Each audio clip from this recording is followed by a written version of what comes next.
Some conversations will be mind-blowing and you'll sit there and you'll have the most profound change.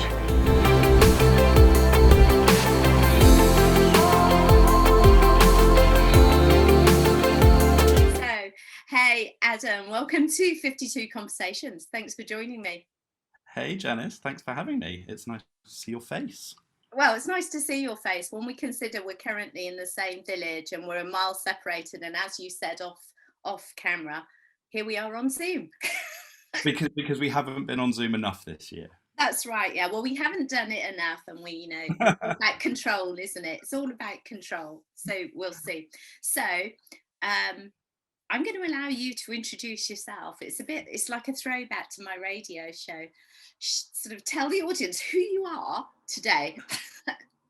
I thought you probably had a radio background. I could tell from your introduction of your podcast. It sounded very professional. So, yeah, I'm Adam. You know me as the founder of Growan, or one half of the founding team of Growan, a retreat centre or space. I prefer to call it a space in Marden. And yeah, I have a day job as well. I run a branding and web development agency, and I have a daughter, a cat, Biggie Smalls, and a dog, Bailey. Name my daughter Jessica. Absolutely. And a daughter, she's Jessica. She's just Jessica. She's just Jessica, but Jessica is pretty awesome. But maybe I'll touch on that later, because I love the way that Jessica was involved. Jess was involved in the retreat that I came to, and the kind of the gifts that gave her compared to an average childhood growing up, shall we say. Yeah, sure. Yeah, I mean, that's super important to me. That's one of the many, many reasons that we're doing what we're doing. Is, I came to all of this work, especially, I came to Buddhism when I was about 20. I came to shamanic work when I was about 30. If she can get a head start on that, that would be amazing. 100%. I think it's when people ask me about some of the stuff that I'm into and what I'm interested to do, and I'm like, if we can give our children the best start with all this learning that we had to wait so long to get, this awakening that slowly crept in on us, and we had to go through some stuff, and they will still go through stuff for sure, but if we can give it to them when they're early, surely the odds are going to be more in their favour, surely. Yeah, it's an interesting one, right? Because people always say this, and then the question that comes to mind is, how many second generation hippies do you know? Because it always goes one way or the other, right? Like either become your parents, and you follow their path, or you go nope and do a U-turn and go totally the other way. But I just think that even if that happens, even if Jess as a 15 or 16-year-old is like totally rebelling, the seeds will be planted, and she'll know that there are different ways of thinking about life and the world and what we can do and everything else. So that's all my hope is, really. That's it. And I think that's the best thing that we can hope for. It's interesting for me. My daughter's recently had her first daughter, my first grandchild. And I've seen my daughter become more like me, and I'm like, yes, celebrating, because she's so like her father. So she's controlled, her emotions are kept in, and for her to actually say, oh, I love you, it had to be a read out. One of her vows to her husband was, I promise to tell you every Wednesday that I love you. and people laughed, and I was like, no, that's so Nicola though, do you know what I mean? But see her go into motherhood and see those changes, and see her, I suppose, opening up to a different way.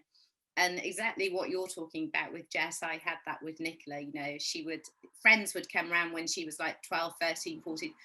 Oh yeah, you said your mum's a hypnotist, can she turn us into chickens? And and I'm like, yeah, I don't do that stuff. Do you know what I mean? And Nicola would sort of be like, oh, some of this stuff is cool, and then some of this stuff is not cool. Of course. And I was like, okay, whatever. And I never pushed any of it. I was like, this is just my thing. These are the things I'm doing. And then basically I took her to see Richard Bandler and Paul McKenna. And she was a little bit like, oh, for a weekend event. She's like, oh, I'm not going to fall for this hypnosis and this trance stuff. And then she's like, oh my God, that was amazing. He walked into the room, he was on the stage, and I was like, gone. I was like, yes, it's okay, isn't it? Do you know what I mean? It's okay. Yeah, and I mean, that whole change through parenthood, like that definitely resonates with me, and there are aspects of my dad that are coming out now that I never thought would. But no, but they come to the fore. And I think the thing is, when we basically, I think every person that produces a child, it's like they're the only one that's ever done it, right? Right. And it's this whole unique experience, and it's everything that goes into that. But before we get terribly sidetracked on that, because we might go back to some of those things, tell everybody a little bit about the retreat space. So, and before you do that, actually, I'm just going to be really thankful to the universe that you guys have showed up in my little village, because I seem to have spent much of my life living in different places and leaving this very little village, because it didn't seem to have the things that I was looking for. Over various times in my life, and more recently running off to the West Indies for the last 8 years pretty much, and then circumstances bringing me back. So when I saw you online, I was like, oh my God, they're doing these things that I love in my village. Gods have answered me. My spiritual gods are listening. Do you know what I mean? So and that's just so exciting for me to hear. Obviously I was so excited when I first heard that, and we met a lovely lady yesterday who came round, and yeah, a similar kind of story actually. She's got ties to the local area, but she's lived abroad for a long time. She's come back and she found us and was like, wow, this is happening here, and she's really keen to get involved as well. And that's, I can't really express how much of a boost that gives Sally and I, my wife and I. Yeah. Because the funny thing about what we're doing is we're trying to build community. And to do this, we've moved away from all of our community. We both have lived in Bristol for over 20 years. And yeah, we just couldn't afford what we wanted, what we needed to do what we wanted to achieve anywhere close to Bristol. And I'm really grateful that we found here. Like, the area is beautiful, isn't it? I mean, it's awesome. And and our space as well. It was just one of those perfect things where I hadn't even looked around. I was just like, yes, this is the one. So you instinctively, was that a feel? Were you very much in your 100%. 100%. I mean, literally, you've been to our house. We walked in the side door into the kitchen, and I was already like, this is the one.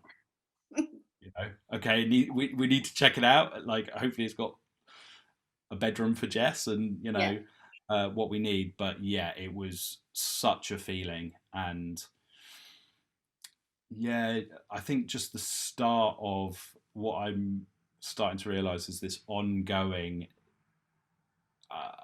lesson in trust that I'm starting with, because getting it, like, it was a stretch for us, and there were bumps in the road and there were hiccups, and it was lots of nights when it's like, it's not going to happen. And it's just like, just trust, it will.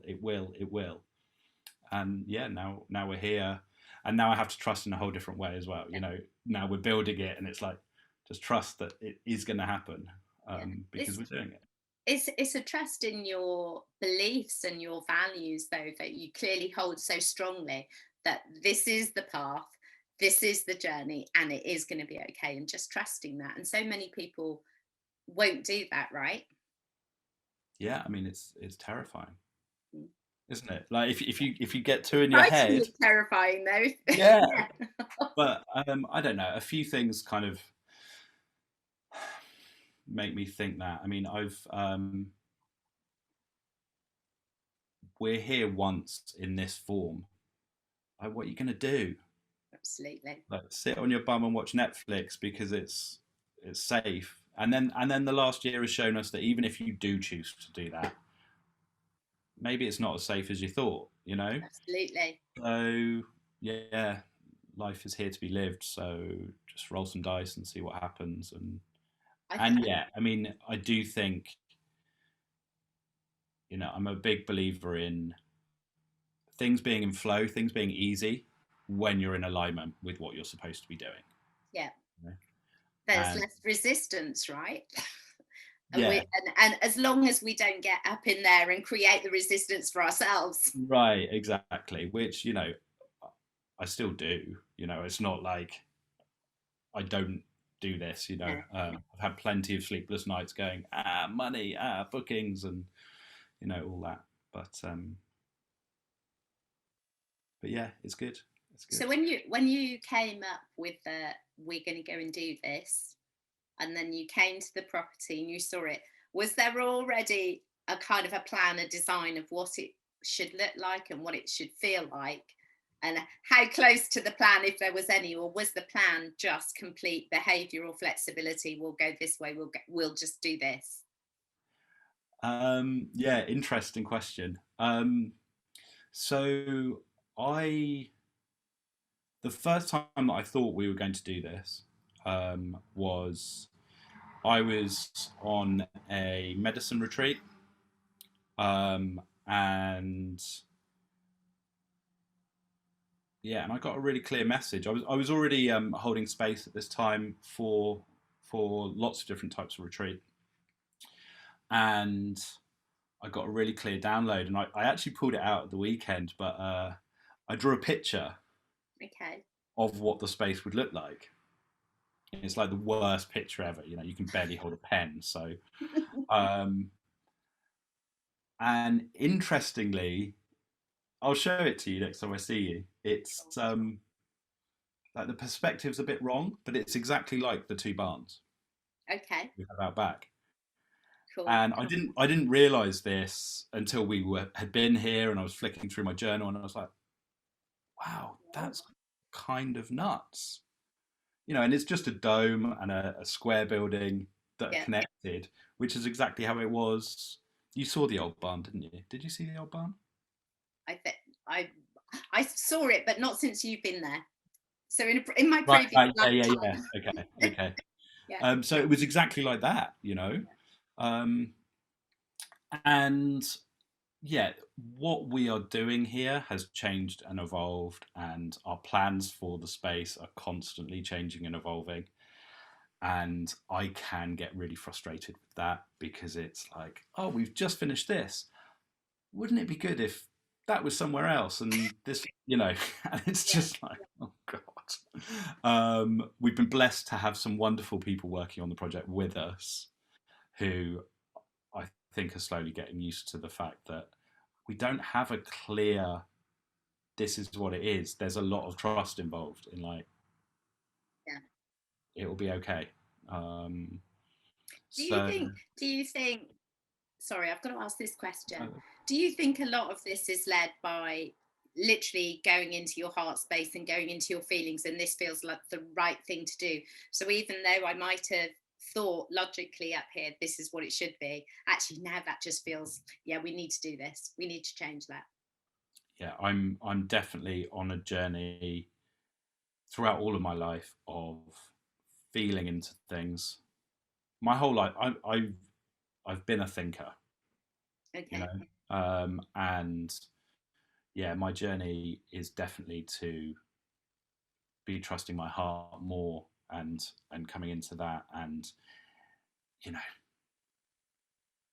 especially this year, you know, like, who invests every penny they have into building a retreat space whilst there's a pandemic on and no one's allowed to meet up even for a coffee, you know? Yeah. And so it's definitely been just like, just keep trusting. Absolutely. I love that. You may or may not want to answer this question, and that's absolutely cool. So when I was on the retreat with you, I remember we had or maybe it was pre that, I'm not sure, I kind of said, you know, how did you come to this journey? At one point you said to me, you know, you would have raised your eyes at all of this three love, this thinking, all this spiritual stuff. So, you know, was it, you already said you sort of, Buddhism was kind of in your 20s. Was that the start of feeling into who you are in a different way? Yeah, most definitely. I mean, I my potted history is my dad was in the forces. He moved around a lot with my mum. I started getting into trouble at school pretty early. They thought that this was as a result of the instability. Yeah. So I went to boarding school when I was 8, and yeah, that was bumpy for sure. And what popped out the other side was just a really angry little boy who, yeah, had a lot of hurt, um, had a lot of anger, or that came out as anger. Yeah. And yeah, self-medicated for that in various different ways. And yeah, I mean, and don't get me wrong, it's not a sad story, you know. It has its highs and its lows. Yeah.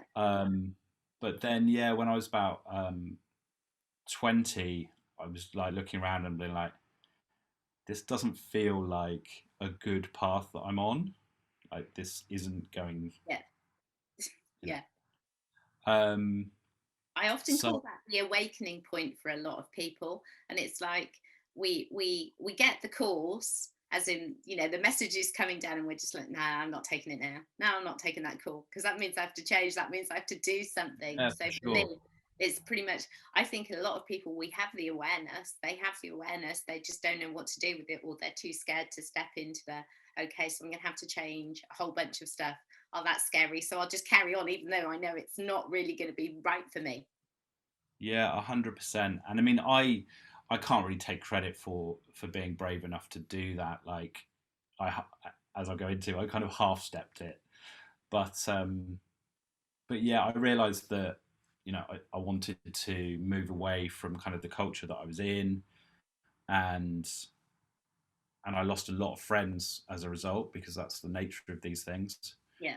Um, but yeah, I actually went to Australia with a handful of my friends Cool. to get away and change, and obviously Yeah. that was like the worst idea. I'll go away and find myself. I'm still with my mates, you Yeah. know. So basically, we just picked up our life in Bristol, moved over to Sydney, and carried on as normal, and had a blast. But yeah, but then the one kind of real positive from that is I can't even remember why, but I picked up the Tibetan Book of Living and Dying, and I read that, and it. I clearly remember having this thing, and it's something that I play with to this day, and I wasn't aware of it at the time, but or I wasn't aware of the impact that it would have, but I was reading it and I was like, I don't believe this stuff at this point.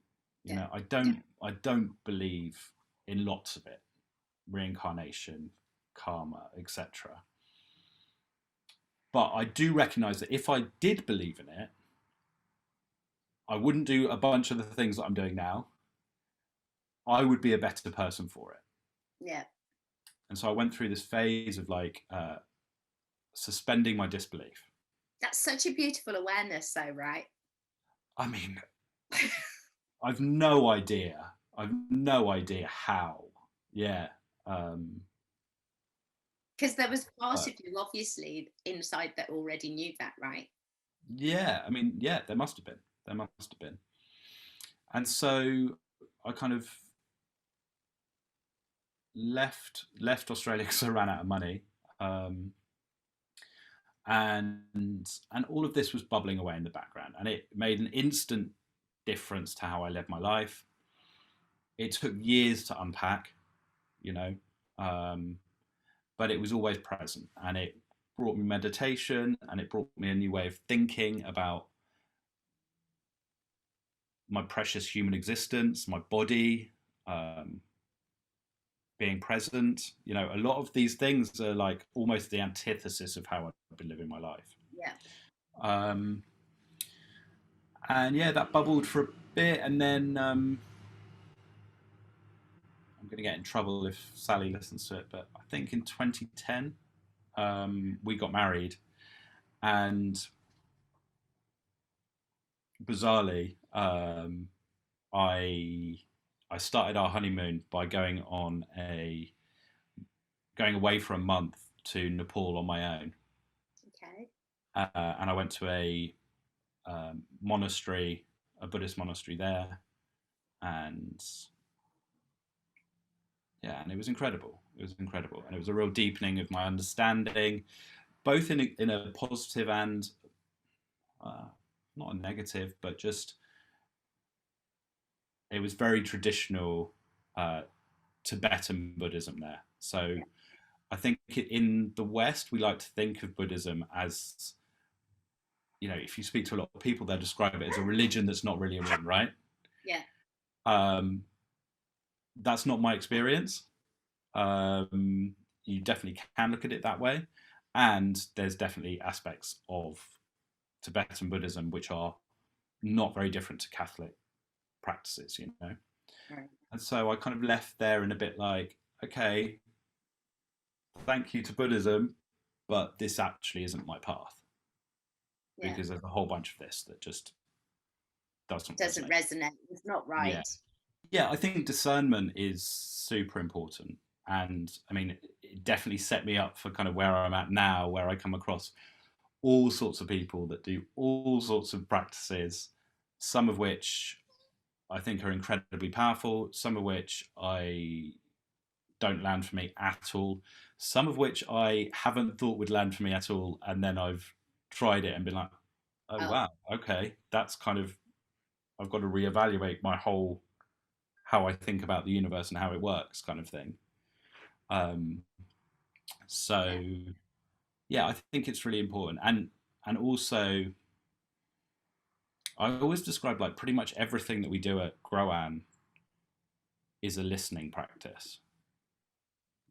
You know, regardless of whether we're working with Kambo, the drum, art, meditation, yoga, foraging, you know, it's a listening practice. It's listening to other people, listening to nature, and listening to yourself. Yeah. And that's kind of at odds with so much of what our society and our culture encourages these days, which is distraction. Absolutely. If something comes up, distract yourself. You know, don't hear yourself. Tune up everything else so you drown out yourself. Exactly. And yeah, I mean, I think that's problematic. For sure. Yeah, so Buddhism's an interesting place. It's definitely key to a lot of my. Oh, I've kind of missed a bit. Yeah, there was an incident years after that kind of suspension of disbelief and me just running with that. Years later, my cat, Biggie Smalls, had been playing with a bird, and the bird obviously wasn't long for this life. And yeah, trigger warning, this is a little bit graphic. Okay. And my habit at that point, my belief was it was best to put the bird out of its misery. Yeah. Which I did, and I instantly felt that was the wrong thing for me to have done, because I didn't know what awaited that bird's soul beyond this. And I was like, I remember it really clearly, because it was like, oh wow, I'm not suspending disbelief anymore. Right. Like, that's what I believe. Yeah. It's a very different feeling, right? Mm-hmm. and yeah, that was So just a, clearly a pivotal moment, though, of aligning of everything. yeah, for sure. Um, yeah, and just a really different way of thinking about it all. And yeah, one of the clearest early memories of really listening to myself, you know, and listening to, um, yeah, how I feel about something rather than how I can intellectualize it.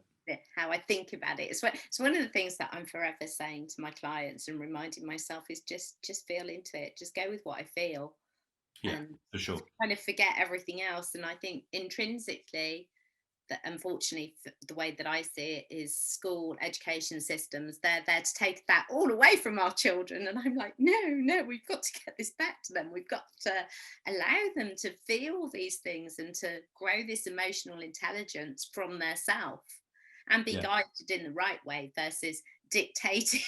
Should yeah, I say that or not? I don't know, I just did. um, yeah, it's interesting, 100%, isn't it? 100%. Yeah, it's an interesting one. So then you moved more towards shamanism. That was the kind of journey towards that, or it found you. How did that happen? Um, how did that happen? So then I guess I spent a bit of time after my honeymoon, a little bit not lost because just got married, very happy, you know, things were moving, everything was very much on track, but I kind of knew that Buddhism wasn't going to be The thing. the thing. And Yeah. it's definitely present for me, you know, still, but yeah, it wasn't the thing. And so I started exploring, and I went through this period of um, reading a lot of books. Yeah.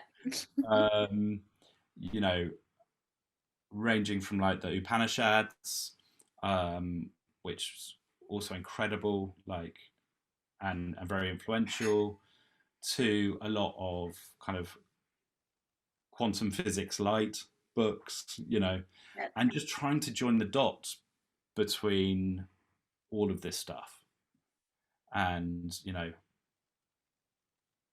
asking the big questions with my head. Um, and you know, who are we? What are we doing here? What's the universe? What's the meaning of life? All of that stuff. Yeah. Wonderful questions to spend. But I recognised that I was starting to go getting a little bit obsessive with it, um, looking for an answer. The I want answer. the Yeah. answer, Yeah. and then on this journey, I'd kind of come across ayahuasca, and it's like, okay, maybe this can help. Yeah. And yeah, I spent a few years trying to like make that happen, um, in one way or another. But I knew I couldn't go to South America, and yeah, it was kind of tricky, finding it. And then I did, and I clearly remember like this whole time, this kind of obsessive nature had been carrying on. Yeah. And I remember kind of the week before I was going to drink for the first time, and one of my best friends sat me down and was like pretty worried. Like, is this going to send you off the deep end? Like, he was clearly like, don't get me wrong, it's just like it was kind of my only, not only, but if I'm choosing the topic of conversation, it's going to be deep, and it's about how these things may or may not fit together. And he was And how clearly worried. how it all matters, right? Yeah. And he was clearly worried that I was going to go and I was going to come back like, I don't know, a tin hat wearing. Yeah. I Yeah. don't know. but I really felt his heart in it. You know, it came from a genuine like, "Are you sure?" Yeah. Um, and actually, what happened was I came back and I was like, "Cool, I don't need to know," Yeah. and it just stopped like that. Just let go of it. Just totally let go of it. And I'm like, I don't know. I'm never going to know. How beautiful is that? Yeah. So just There's enjoy it. there's so much freedom in that, right? Instead of Right. the constant searching, you can just relax into that space, and then every experience that shows up can be the experience that it is. Yeah, exactly. And yeah, and it hasn't come back, you know. Cool. And I just think that that was my journey, you know, because all of that reading, that's all informed, you know, how I think about things and everything else. But but yeah, there's not that like even belief that I will could ever find the answer. Yeah. Um, yeah, and that's kind of how we got here. Cool. So you felt more into that side of it, and then so you have the day job, and the day job is obviously ticking boxes the way that we need boxes to be ticked. Yeah. Well, I mean, I'm also really lucky that I genuinely love my day job as well. You know, Which helps, right? definitely helps. Definitely helps. And yeah, I pivoted the agency slightly to focus on health and wellness. So we work with amazing people doing great work, all trying to do positive things. So, you know, Which is that's awesome as well, because that obviously feeds into, okay, I can be doing this thing that I really enjoy, but actually if I'm doing it for things that actually really resonate, it's yeah, bound to feel even better, right? yeah, for sure. And we work with some amazing clients, and yeah, you know, it's pretty good Cool. for sure. That's cool. So I have to ask the question then. So was Sally on board with the whole retreat idea from the kind of your first thoughts of it, or because in my mind I'm thinking you would have to be completely on the same kind of page or very close to the same page to commit to this, because as you say, your space is also your home. Yeah, for sure. Um, I mean, we went through kind of an extended period of me following that first medicine journey and me diving pretty deep into that world, um, facilitating a lot of those experiences or, you know, helping facilitate. And it was like a running joke. You know, I'd come through the door back from a retreat and Sal would be at the kitchen table like, what now? Yeah, what What, next? what, what massive change have we got to make to our entire life now?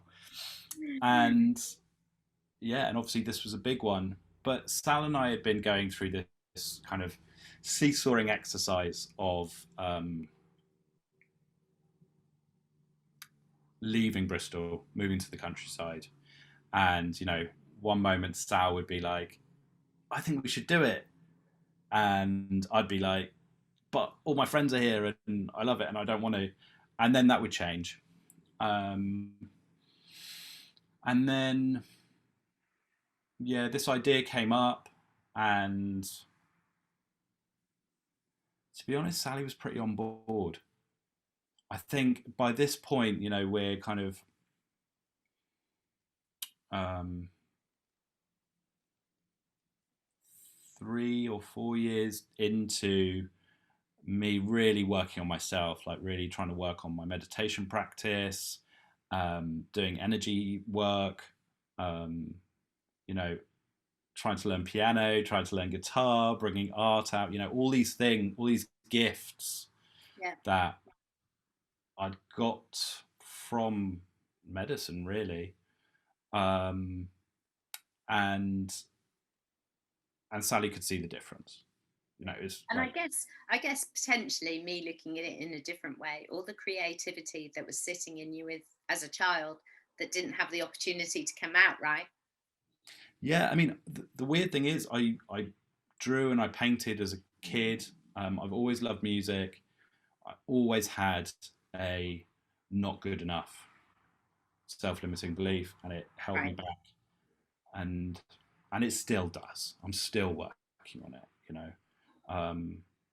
But yeah, I mean, Sally could see all of these changes, and we talked about it a lot. But she was like, "Yeah, if we can do this." And then Sally was going through some challenges, and there were certain modalities that I was able to introduce her to that made a massive difference to her. And she was just like, "If we can do this, we should be doing this." Yeah. So yeah, I mean, 100% we'd both have to be on the same page. And I mean, there have been points where Sally's been more on this than me. Yeah. When I've been like, "Oh God, it's so hard. Like, what are we doing? Yeah. This is so hard." And you know, the financial stresses and stuff. And Sally's been the one really anchoring it and saying, "This is what we're doing," you know. And cool. so yeah, it's worked great like that. And the payback, I mean, for you is the same, I guess, as me when I work with clients and we do things. When we see the change, the joy, the openings in other people, I always say, "Oh yeah, it's great," because you know I get paid twice. Then I get paid in a monetary way, and but they get to keep their change, right? But I've seen that, and that fills me. And then I go, "Oh my God, is it all about me then?" Because I just want to see people change, and I'm like, no, I just love it. Yeah, and I mean, this is, again, it's just good to have that awareness, isn't it? Because yeah, totally. You know, we've just come off the back of 2 retreats. We're a new retreat space. You know, we don't have a massive audience. We're an hour and a half on a good day from all of our community. And so, you know, right now our retreats are like half full. That's amazing. That is amazing though, right?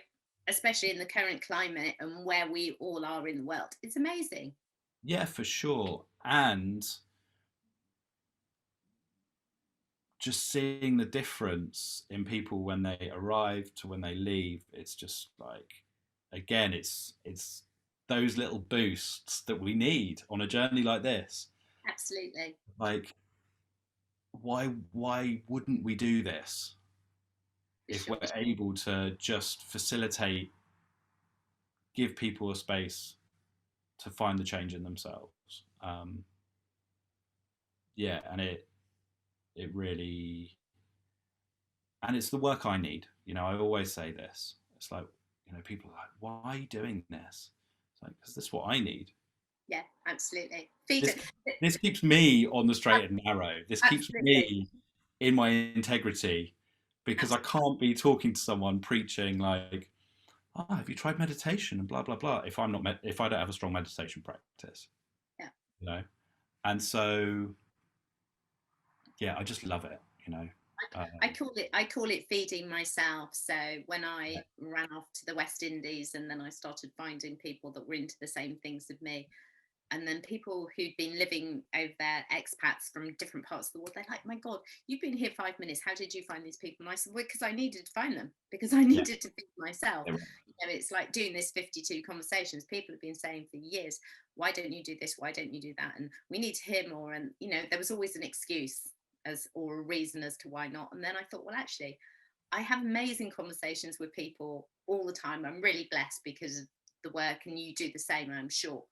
And I'm like, it's rude of me to not share that, actually. So get out of your own way and just start sharing it. Do you know what I mean? Just because I'm feeding myself, but I know that I'm feeding other people. But, you know, we have to step into the. It's interesting when you're talking about leaving your community, because very much in a way, when I went to the West Indies, I left everything, and I'm completely, truly super connected to my people, as in my family. So, you know, thankfully, FaceTime, perfect, and everything. But going to Antigua and creating my own community, and then realizing, so maybe some similarities for you.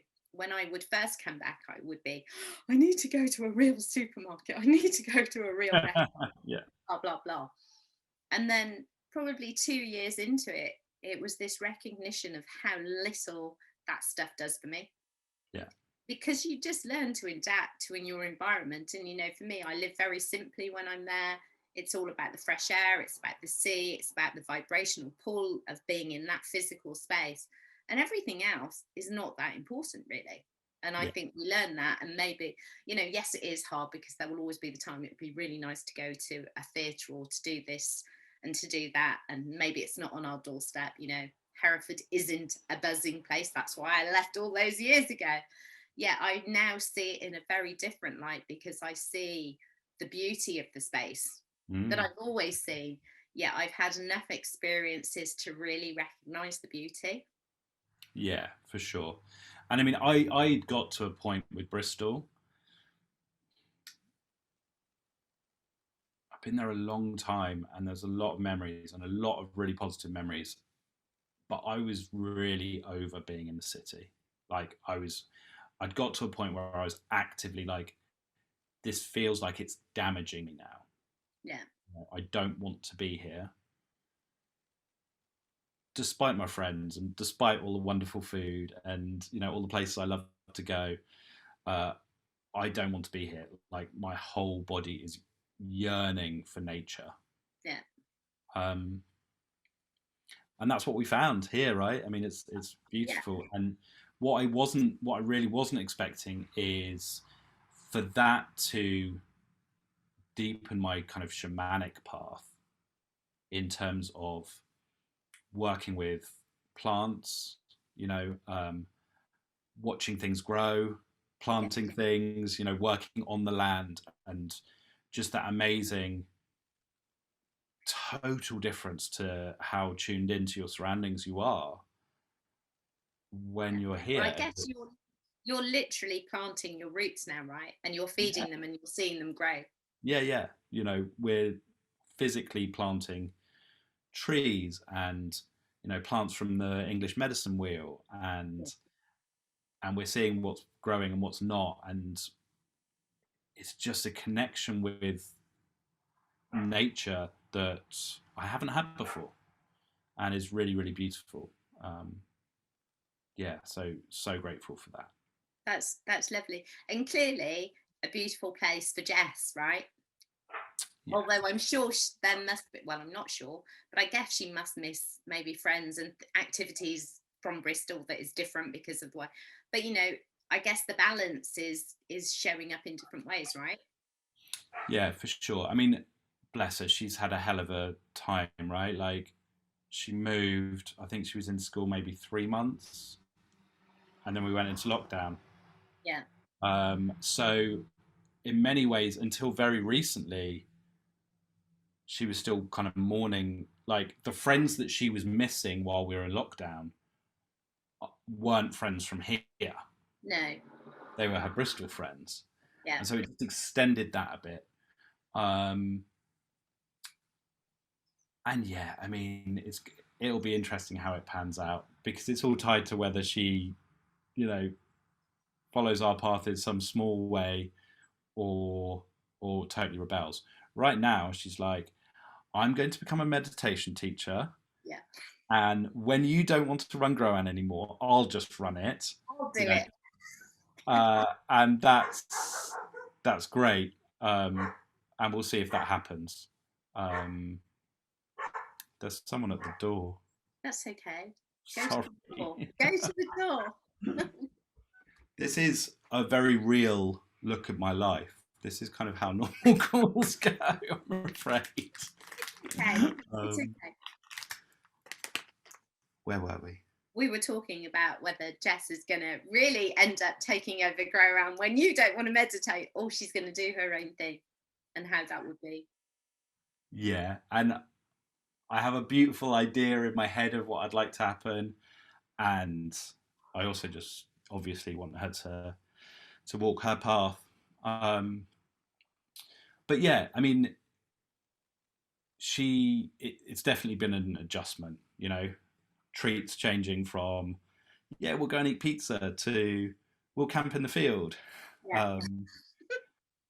But there's so many positives, and I mean, kids are wonderful, but you don't know, do you? You don't really understand what you have as a child. It's just what's in front of you. Yeah. And I hope that when she's a bit older, she's able to look back and be like, "Oh wow, what you did is kind of crazy." Yeah. Like, Yeah. Yeah. um, because in the same, like my dad was in the forces his whole life, and as soon as I even went self-employed, he just didn't get it, No. and was very strong in telling me that this was a bloody stupid idea, and that what was I doing, and it is a big enough man to have been able to come back and go, I was wrong, and I'm really proud of you. I could just never do it. Yeah. Because he likes stability. He's always had it, in that way. And so when we came to him with what we were doing here, he's just like, I mean, I don't understand any of this, but at least there was a level of trust there. Absolutely. And I think that's really important. I mean, my dad was in the Navy, and we came to live back here in the family home, or the family home that's actually the cottage next door, when I was 4 or 5. And then I ran away from home, inverted commas, at like 16 and a half, 17, and went to Germany. And then at 21, married a soldier, Right. and lived in Cyprus, and lived mostly in Europe, and didn't come back to live in England till I was 35, and then ran away again at like 43. And that's clearly very much my character. And all the way through, my dad, who's not here now, when I gave up my really good corporate job at the Royal National College for the Blind, and I'd come back here to settle and he was like, what are you doing? You're getting divorced. What are you doing? And I always say to people, it is really strange, because I have no regrets about any of the things I've done. And there are so many people that would look at me and think, oh, you gave up stability, you gave up this, you gave up that. And my thing would always be, now, what did I gain? What did I gain? Yeah, exactly. And it comes back to, I guess, your perspective on life and what you want to do with it. And there's no judgment there. But for me, I kind of, I want to know that I've given it my best shot. Yeah. I've experienced as much as I can. Yeah. And that involves risks, and that involves decisions that your head is just like, that's bonkers. Like, yeah, but what's the worst? You're gonna do it anyway. Happen? Yeah, what's the worst that's going to happen? And I think praying that the worst doesn't happen. Yeah, and I think it also comes back to that trust in ourselves as well, doesn't it? That, okay, I know people are going to look at me and they're going to think I'm crazy, they're going to think I'm bonkers, but I'm still going to do it. So I have this laughingly good connection with my son-in-law, and he often says, and has quoted many, many times, oh my God, is Nicola going to wake up at about 37, 38 and think, don't want to be married anymore, I don't want to be stuck in this house anymore, I want to run off and do all these things, because I look at you and you're like this aged hippie just doing your thing, and I love it, it's great, but I don't want Nicola to do that. And I'm like, yeah, no, that's cool, we're different people, and she's living her best life the way that she knows. Yeah. And she'll evolve the way that she evolves, and I evolve the way, and it's like, when coming on your retreat, the drumming retreat with Sean was amazing. So I have to say that, and the space is beautiful for everyone. You don't have to say that, but thank you. No, I don't have to. I choose to, because it's true. And for me, it was very much like the universe is just showing me it's okay to be considering coming back to the very space that I've always loved, yet needed to be away from for whatever reasons. Yeah, and it's cool. okay to come back and to walk those paths, and to think, how can I bring the learnings, my understandings, my joys to this space, and still feel connected to these amazing people that are wherever they are in the world, because that is the beauty, we can still have that connection. Yeah, for sure. We can sit in ourselves and bring our learnings and our understandings, and hopefully people will go, oh yeah, that's cool. And in terms of the things that you do, the things that I do, other people do, one of the things that I think resonated with me. When we can look at other modalities and other practices, and we're like, yeah, I get it, but that's not really for me, or whatever. And I always say to people, it should be like, it's like the supermarket, isn't it? We should be able to go in and we should be able to take off things off the shelf, give them a try and say, yeah, that kind of worked, that didn't work, that's definitely not for me. Yeah, acknowledge for somebody else that might be perfect. Yeah, for sure. Most definitely. And it's just that evolving thing, isn't it? Yeah. And they're all geared towards the same outcome, which is knowing yourself better, trusting yourself better, understanding the kind of shadow that triggers your behaviors that perhaps prevents you from being the person that you want to be. Yeah, and if we can even just help one person unpack one aspect of that each retreat, then that's amazing. Absolutely, absolutely. We could talk for hours, and I'm very aware that we've almost been talking for an hour. Have we? Yeah, absolutely. Oh, wow. So that just means we have to have another bigger conversation at some point. It's interesting though, you said the thing about the shadow, because there was something you were saying back, and I can't remember what it was specifically that came into my mind, but it was kind of about the shadow or the darkness that we perceive in ourselves. And I always say of myself and to my people, my friends, whoever, you know, when we embrace that darkness, the shadow, the fear lessens anyway, doesn't it? And maybe we become more vulnerable, yet maybe we become more truthful and more honest. And isn't that what we're here to be anyway? Yeah, for sure. And yeah, it's just like a lotus flower, right? It just there's always another layer. There's always another aspect to it. That's 100% well. true. I want to thank you for sharing with me and sharing with everyone. I'm going to ask you to send me after this, but I'm doing it now. You can share your links directly here if you want. You can tell people how to find you, where to go online. Otherwise, they'll be with the podcast and everything anyway. And if you want to share a little bit of last moments of wisdom for people to take into their day after listening to this, maybe you can do that. No pressure. No pressure. No pressure. Yeah, my invitation would always, I think you touched on it before. I think we spend so much energy in our head. I definitely throughout my life have spent so much energy in my head, like making pros and cons lists when I'm making decisions. And now I might do that for really big stuff. But more importantly, I will sit and I will listen to my body. How does this feel? Like imagining the outcomes and how does that feel to you? And yeah, and if you need any help with that, all of the retreats at Growan are geared towards helping people do that. And I'm sure the work that you're doing is as well, you know, and it's a really valuable skill. There you go. I think that's a beautiful way to end a great conversation. Thank you so much, Janice. Loved talking to you. I'd like to see you in person sometime soon. Yes, we should organise that. We should. Cool. Perfect. Have a beautiful day. You too. Thank you so much. Lots of love. I'll speak to you soon. Okay, take care. Bye-bye. Bye.